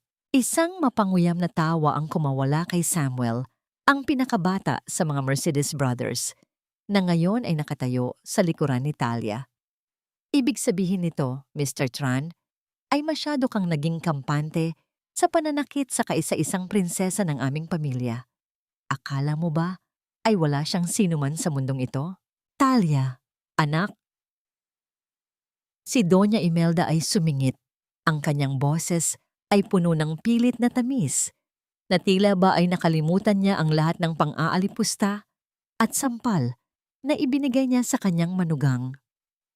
Mayroon lang sigurong hindi pagkakaunawaan. Hindi mo naman kailangang dalahin ang mga kapatid mo rito para lang takutin kami. Dahan-dahang lumingon si Talia sa kanyang biyenan. Ang kanyang tingin ay bumaba sa kamay ng matanda, sa gintong angklang singsing na suot pa rin nito. Ma, ang singsing na yan, ani Talia. Ang kanyang boses ay umalingaw-ngaw sa buong ballroom sa tulong ng mga mikroponong nakapaligid. Sabi ninyo ay heirloom yan ng mga Tran, hindi ba? Na matagal ninyo itong itinago? Namutla, si Doña Imelda. Sinubukan niyang itago ang kanyang kamay sa likod ng kanyang gown, ngunit huli na ang lahat. Ang spotlight ay nakatutok na sa nagniningning na alahas. Ang singsing na yan ay ibinigay sa akin ng aking ama noong ako ay 18 taong gulang pa lamang. Patuloy ni Talia, habang ang mga kamera ng mga reporter ay nagsimulang kislap-kislap sa kanilang paligid. At ang bawat diamante dyan ay may nakaukit na serial number ng Mercedes family. Isang tawag ko lang sa pulisya, ma, ay maaari na kayong kaladkarin palabas ng hotel na ito dahil sa pagnanakaw. Talia, please! Huwag dito. Mag-usap tayo sa bahay. Pabulong na pakiusap ni Cesar. Ang kanyang muka ay kasing puti na ng papel. Nakita niya ang mga mata ng mga bigating negosyante sa paligid, ang mga bulong-bulungan na nagsisimulang lumakas. Ang kanyang reputasyon ay unti-unti nang naglalaho. Tumingin si Talia kay Bianca, na ngayon ay nagtatago sa likod ni Cesar. Ang kanyang pulang gown ay tila naging simbolo ng kanyang kahihiyan sa halip na ganda. At ikaw, Bianca, kumusta ang iyong pagbubuntis? Gusto mo bang ipahiram ko sa iyo ang pinakamagaling na doktor ng Van Lam para masuri ang iyong kondisyon? Napahawak si Bianca sa kanyang tiyan. Ang kanyang mga mata ay puno ng takot. Hindi siya makapaniwala na ang babaeng dati ay inaapi-api lang niya ay siya na ngayong may hawak ng kanilang kapalaran. Humakbang si Talia patungo sa entablado. Inaalalayan siya ng kanyang 4 na kapatid na tila mga bantay na hari. Kinuha niya ang mikropono at hinarap ang lahat ng tao sa ballroom. Ang kanyang boses ay matatag, walang bakas ng pag-aalinlangan. Sa gabing ito, narito ako para sa formal na anunsyo ng merger sa pagitan ng Van Lam at ng kumpanya ng mga Tran, simula ni Talia. Ngunit pagkatapos kong masuri ang mga dokumentong ipinadala sa akin ni Mr. Cesar Tran, ang mga dokumentong sa tingin niya ay hindi ko nauunawaan. Mayroon akong mahalagang desisyon na dapat malaman ng lahat. Tumingin si Talia kay Cesar, na ngayon ay nakatayo sa gitna ng ballroom, mag-isa at talunan. Ang matamis na tagumpay na inaasam ng mga Tran ay biglang naging isang mapait na sumpa. Cesar, tandaan mo ang bawat luhang pumatak sa akin sa loob ng 6 na taon. Bulong ni Talia sa kanyang isipan habang nakatitig sa asawa. Dahil ang bawat patak niyon ay babayaran mo ng buong buo. Ang mga dokumentong hawak ko ngayon ay hindi lamang isang kasunduan sa negosyo. Ito ay isang listahan ng mga kasalanan, kasinungalingan, at kawalang hiyaan na ginawa ng pamilya Tran sa loob ng 6 na taon. Ang tinig ni Talia ay umalingaw-ngaw sa bawat sulok ng Manila Hotel Ballroom, tila isang hatol na nagmumula sa langit. Itinaas niya ang isang asul na folder na naglalaman ng mga papeles na siya mismo ang nag-ayos sa utos ni Cesar. Ngunit sa pagkakataong ito, hindi ito ang mga papeles na inaasahan ng kanyang asawa. Ang mga ito ay mga kopya ng orihinal na salaysay sa ospital, ang mga ebidensya ng pekeng pagbubuntis ni Bianca at ang mga dokumento ng panggaganso sa mga shares ng Van Lam. Hindi ako ang nagmamaneho ng sasakyan noong gabing maaksidente si Cesar, patuloy ni Talia, habang ang mga bulong-bulungan sa paligid ay naging isang malakas na ugong ng pagkagulat. Sa pilitan akong pinapirma sa isang salaysay habang ako ay nagluluksa sa pagkamatay ng aking anak. Pinagbantaan nila ang buhay ng aking mga kamag-anak para lamang protektahan ang kanilang huwad na dangal. Napahawak si Cesar sa gilid ng isang mesa. Ang kanyang buong katawan ay nanginginig Sa matinding kahihiyan, ang mga kasosyo niya sa negosyo ay isa-isang lumalayo sa kanya. Tila ba siya ay mayroong nakakahawang sakit. Ang mga reporter ay walang tigil sa pagkuha ng litrato. Ang mga kislap ng kamera ay tila mga kidlat na tumatama sa kanyang nagdidilim na mundo. At tungkol naman sa merger, tumingin si Talia kay Gabriel na tumango bilang pagsang-ayon. Bilang chairperson ng Banlam Group, formal kong tinatanggihan ang anumang pakikipag-alyansa sa kumpanya ni Mr. Cesar Tran. Hindi lamang namin tatanggihan ang merger, sisiguraduhin din namin na ang bawat lupang kinatatayuan ng inyong mga negosyo ay babawiin ng aking pamilya sa loob ng 24 na oras. Ito na ang huling dagok. Ang toring buhangin na itinayo ni Cesar at Doña Imelda ay tuluyan ng gumuho sa harap ng lahat. Ang kayamanan na pangarap nilang makuha sa pamamagitan ng pananamantala kay Talia ay naglaho na parang bula. Sa gitna ng kaguluhan, bumukas ang malalaking pinto ng ballroom. Ang tunog ng mga yabag ng sapatos ng mga otoridad ay umalingaw-ngaw sa makinis na sahig. 3 lalaking nakauniporme ng pulisya ang pumasok, diretsong naglakad, patungo sa kinaroroonan ni Cesar at Doña Imelda. Mr. Cesar Tran, you are under arrest for fraud, falsification of public documents, and obstruction of justice. Wika ng opisyal habang inilalabas ang mga posas. Ma, gawin niyo ang paraan. Sabihin niyong hindi ito totoo. Sigaw ni Cesar habang pilit na kumakawala sa mga pulis. Ngunit nang tignan niya ang kanyang ina, nakita niyang wala na rin itong lakas. Si Doña Imelda ay nakatayo sa gitna ng silid. Ang kanyang mukha ay biglang namutla at ang kanang bahagi ng kanyang mga labi ay dahan-dahang tumabingi. Ang gintong angklang singsing ay dahan-dahang nadulas mula sa kanyang nanginginig at namamanhid na daliri. Tumama sa sahig at gumulong patungo sa paanan ni Talia. Ang matanda ay tila nawalan ng balanse. Ang kanyang paningin ay nagdilim dahil sa sobrang pagkabigla at kahihiyan. Isang mahinang ungol lamang ang lumabas sa kanyang bibig bago siya dahan-dahang bumagsak sa sahig. Nawalan ng malay sa harap ng mga taong dati ay tinitingala siya. Mommy!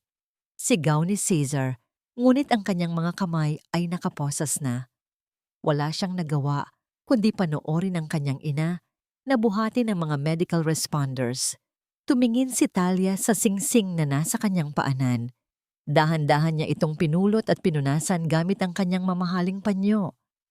Ang katarungan ay nakamit na, ngunit ang sakit sa kanyang puso ay mayroon pa ring mga bakas na tanging panahon lamang ang makakapaghilom.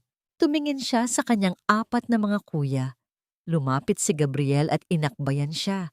Isang proteksyon na hindi na kailanman muling mawawala. Tapos na, bunso, bulong ni Gabriel.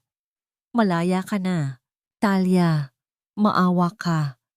Huwag mo namang gawin ito sa akin. 6 na taon, Talia. 6 na taon tayong nagsama. Hindi mo ba kayang patawarin ang isang pagkakamali dahil sa pagmamahal natin sa isa't isa? Ang tinig ni Cesar ay gumaralgal, puno ng desperasyon habang nakaluhod siya sa malamig na semento ng holding area. Ang kanyang mga kamay na nakaposas ay nanginginig sa harap ni Talia. Ang kanyang mamahaling Amerikana ay gusot-gusot na at ang kanyang buhok na dati ay laging maayos ay nakasabog na sa kanyang noo. Wala na ang mapagmataas na lalaking humahamak sa pagkatao ng kanyang asawa. Ang natitira na lamang ay isang anino ng lalaking takot na takot sa dilim ng kanyang kinabukasan. Tumingin si Talia sa kanya mula sa itaas. Ang distansya sa pagitan nila ay iilang talampakan lamang, ngunit para kay Talia, ang lalaking nasa kanyang paanan ay tila isang estranghero na mula sa kabilang panig ng mundo. Ang bawat salita ni Cesar tungkol sa pagmamahal at 6 na taon ay tila mga tuyong dahon na tinatangay ng hangin. Walang bigat, walang buhay, at puno ng dumi. Ang 6 na taon na sinasabi mo, Cesar, ay hindi pagmamahal. Ang boses ni Talia ay nanatiling kalmado, isang katahimikang mas masakit pa sa anumang sigaw. Iyon ay isang mahabang gabi ng pagpapanggap. 6 na taon mong pinanood ang pagdurusa ko habang alam mo ang totoo. 6 na taon mong hinayaan ng mami mo na tapakan ang dangal ko habang binibilang ninyo ang bawat sentimo na maaari ninyong nakawin sa pamilya ko. Hindi totoo yan. Mahal kita, Talia. Kaya lang naman ako lumapit kay Bianca ay dahil sa pressure ng negosyo. Dahil kailangan nating mabuhay. Patuloy na pagsisinungaling ni Cesar. Ang kanyang mga mata ay pilit na naghahanap ng kahit katiting na awa sa mga mata ni Talia. Isang mapait na ngiti ang sumilay sa mga labi ni Talia. Gusto mo bang malaman ang pinakamasakit na bahagi, Cesar? Narinig ko kayo. Narinig ko ang lahat ng sinabi niyo ni Bianca tungkol sa anak ko. Tungkol sa basurang bata mula sa isang basurang ina. Ang boses ni Talia ay bahagyang nabasag sa pagbanggit sa kanyang anak. Ngunit agad din niyang binawi ang kanyang tatag. Ang lalaking mahal ko ay namatay na kasabay ng anak ko sa ospital na iyon. Ang lalaking nasa harap ko ngayon ay isa lamang halimaw na binihisan ng kasinungalingan. Dahan-dahang tumayo si Talia ng mas tuwid. Inayos ang kanyang Filipiniana na tila ba ay nagpapagpag ng alikabok mula sa isang maruming lugar. Ang kislap ng kanyang diamanteng hikaw ay tila nagpapatunay ng kanyang tunay na kinalalagyan. Isang lugar na hindi na kailanman maaabot ng isang tulad ni Cesar. Talia, please, ayusin natin ito. I'll do anything. Pwede tayong magsimula muli. Sigaw ni Cesar habang pilit na humahawak sa laylayan ng damit ni Talia, ngunit mabilis na humarang ang 2 pulis para ilayo siya. Ang 6 na taon ay hindi pag-ibig, Cesar. Iyon ay pagkakulong. Huling wika ni Talia bago siya tumalikod. At ngayon, malaya na ako. Ang tanging hiling ko na lang sa'yo ay panoorin mo mula sa loob ng rehas kung paano ko itatayo ang lahat ng sinira ninyo. Panoorin mo kung paano namumulaklak ang sampagita sa gitna ng bagyo habang ikaw ay nabulok sa sarili mong mga anino.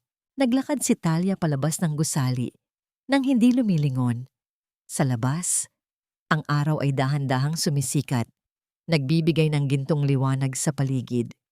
Naroon ang kanyang 4 na mga kuya, nakasandal sa kanilang mga sasakyan, naghihintay sa kanya. Nang makita siya ni Gabriel, lumapit ito at inilahad ang kanyang kamay. Tapos na ba, bunso? Tanong ni Gabriel nang may malambot na tinig. Tapos na, kuya. Sagot ni Talia habang tinatanggap ang kamay ng kanyang kapatid. Wala na ang mga trans sa buhay ko. Ngayon, gusto ko nang makita ang libingan ng anak ko. Gusto ko siyang handugan ng mga bulaklak na hindi na muling mayuyurakan ng kahit sino. Habang umaandar ang sasakyan palayo sa presinto, naramdaman ni Talia ang isang mabigat na pasanin na tuluyan ng naalis sa kanyang dibdib. Ang bawat hakbang patungo sa hinaharap ay hindi na puno ng takot, kundi ng kapayapaang matagal niyang ipinagkait sa kanyang sarili. Ang sementeryo ng pamilya Mercedes ay nababalot ng isang mapayapang katahimikan, malayo sa ingay ng lungsod at sa puot ng nakaraan. Ang sikat ng araw ay dahan-dahang tumatagos sa mga dahon ng matatandang puno, lumilikha ng mga sayaw ng liwanag at anino sa ibabaw ng puting marmol na himlayan. Sa gitna ng hardin ng mga alaala, nakatayo si Talia sa harap ng isang maliit na puntod na may nakaukit na pangalan ng isang sanggol na hindi man lamang nabigyan ng pagkakataong huminga sa mundong ito. Dahan-dahang lumuhod si Talia sa damuhan. Sa kanyang mga kamay ay bitbit niya ang isang kumpol ng sariwang sampagita, ang mga bulaklak na hindi na muling mayuyurakan. Ang mga bulaklak na ngayon ay sumasalamin na sa kanyang sariling dangal. Inilatag niya ang mga ito sa ibabaw ng marmol. Ang bango ng bulaklak ay humalo sa sariwang amoy ng umaga. Anak, narito na ang nanay. Pabulong niyang wika, ang kanyang tinig ay wala ng bakas ng pait, kundi isang purong pagmamahal. Patawad kung natagalan bago ako nakabalik sa iyo ng may taas na noo. Pero ngayon, malaya na tayo. Wala nang mananakit sa atin. Ang bawat luhang ibinuhos ko ay naging pataba. para sa mga bulaklak na ito. Hinaplos niya ang malamig na bato. Nararamdaman ng isang kakatwang init na tila ba ay sumasagot ang kanyang anak mula sa kabilang panig. Hindi na siya ang babaeng duguduan sa ospital, hindi na siya ang martir na asawa. Siya na si Talia Mercedes, isang babaeng nahanap ang kanyang lakas sa gitna ng pagkawasak. Ilang linggo matapos ang gabi ng Grand Ball, hindi pinili ni Talia na manatili lamang sa loob ng marangyang opisina ng Vanlam Group. Binalikan niya ang mga kalsada ng Quiapo, ang lugar kung saan siya itinuring na mababa ng mga tran. Ngunit sa pagkakataong ito, hindi siya naroon para magtinda. Sa tulong ng kanyang mga kuya, itinatag niya ang Talia Mercedes Foundation, isang organisasyon na nakatuon sa pagbibigay ng legal at emosyonal na suporta para sa mga kababaihang biktima ng domestic abuse at psychological gaslighting.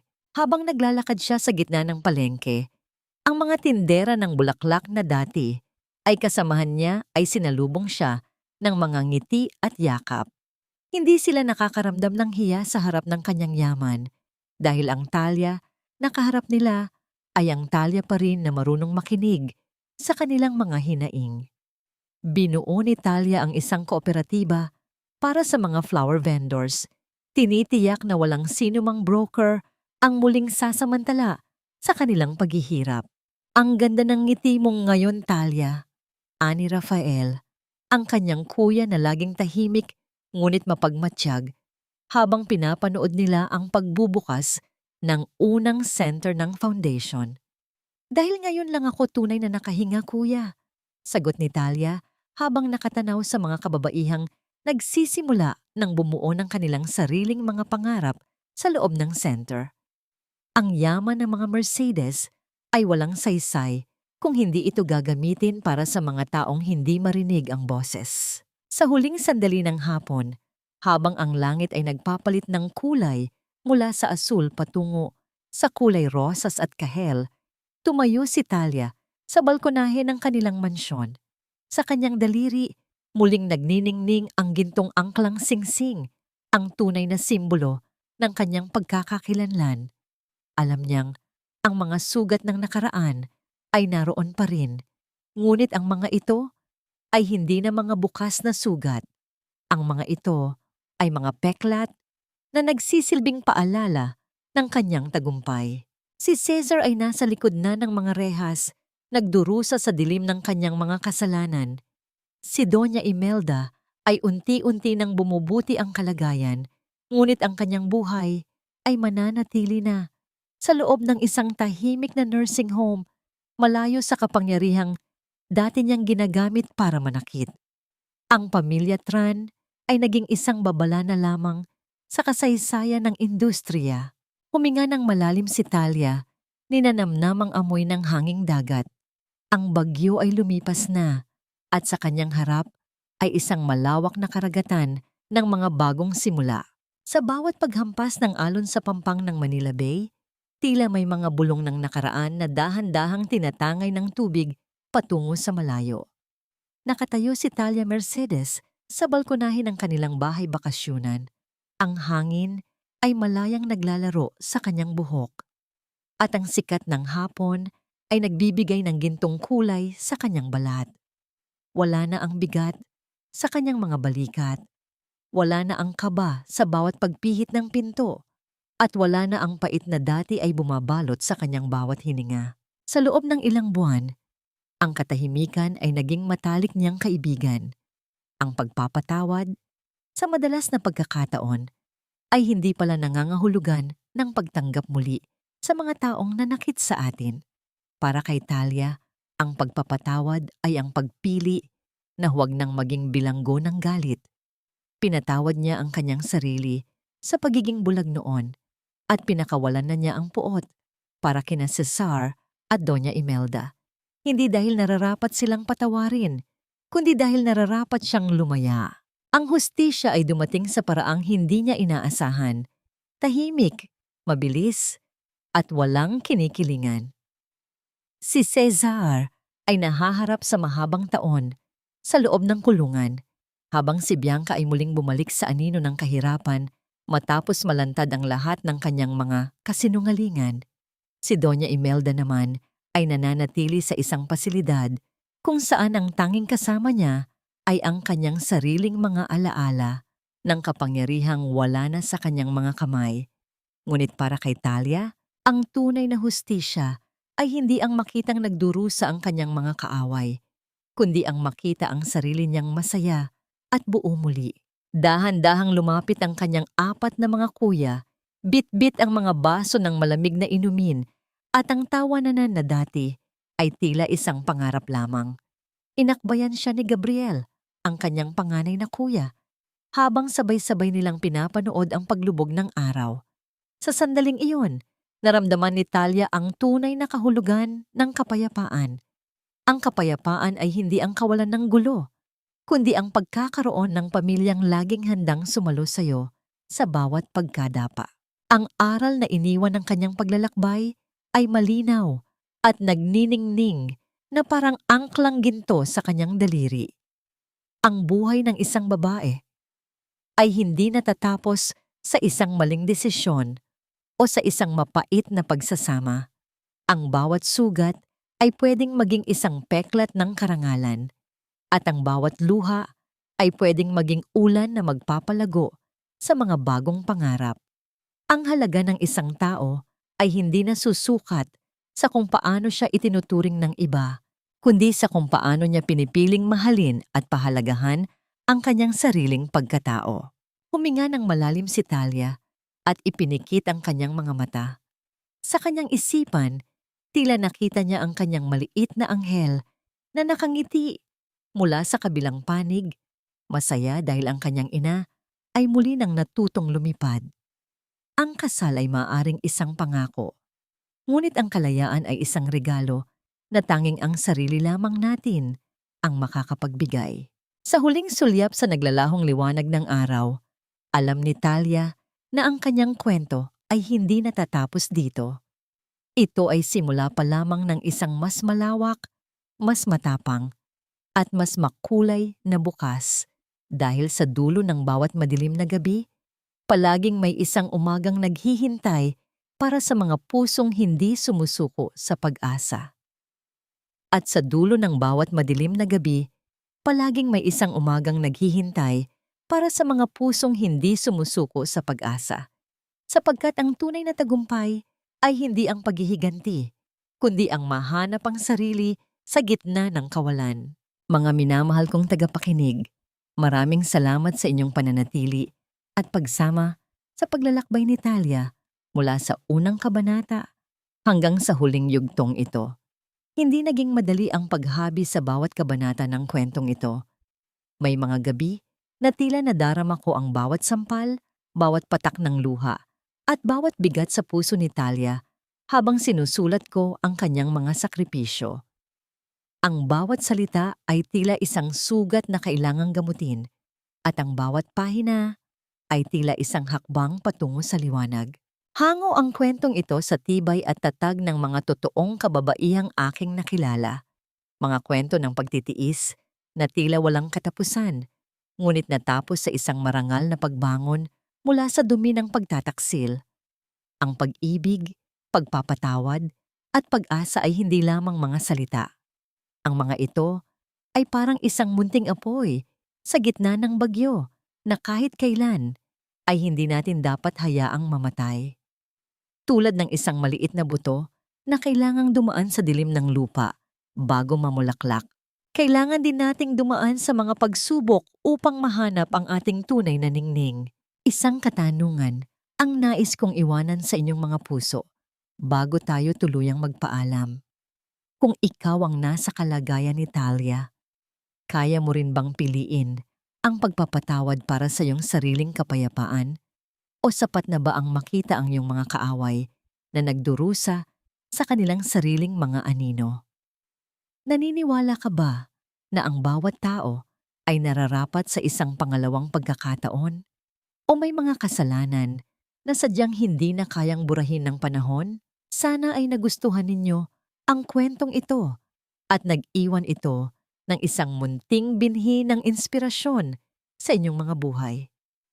Kung nais niyo pang makarinig ng mga ganitong uri ng kwento na puno ng damdamin at aral, huwag niyo pong kalimutang i-like, mag-iwan ng inyong mga komento at saloobin, at ibahagi ang video na ito sa inyong mga mahal sa buhay. Ang inyong suporta ay ang liwanag na nagbibigay buhay sa aming sining at nagbibigay ng lakas para sa mas marami pang kwentong kapupulutan ng aral. Hanggang sa muling pagkakataon, maraming salamat at pagpalain sana kayo ng isang pusong puno ng pag-asa at kapayapaan.